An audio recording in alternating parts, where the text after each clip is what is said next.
Welcome to Cooking with the Hurricanes. I'm Addison Boynton, and today I'm going to be showing you how to make Santa's 3-ingredient sugar cookies.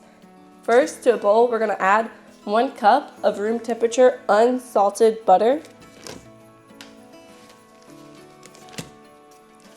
Next, to the bowl, we're going to add 2/3 cup of sugar plus 3 tablespoons of sugar. After that, we're going to add 2 cups plus 1 tablespoon of all-purpose flour. And lastly, we're going to add 1 teaspoon of vanilla. This is optional but recommended. Once that is all mixed together, you're going to take a lined baking sheet and you're going to roll your dough to be about 1/4 of an inch thick. And then you're going to space them to be about 1 to 1/2 inch apart so they do not collide in the oven. After that, you're going to bake at 325 degrees Fahrenheit for about 14 to 15 minutes or until lightly brown. Once you're done, they should look a little bit something like this.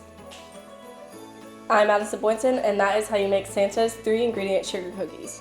Let's recap. Combine your butter, flour, vanilla, and sugar in a bowl. Roll your dough into 1-inch balls, placing them 1 1/2 inch apart on your greased baking sheet. Put them in the oven at 325 degrees for about 15 minutes or until golden brown. Let them cool and enjoy.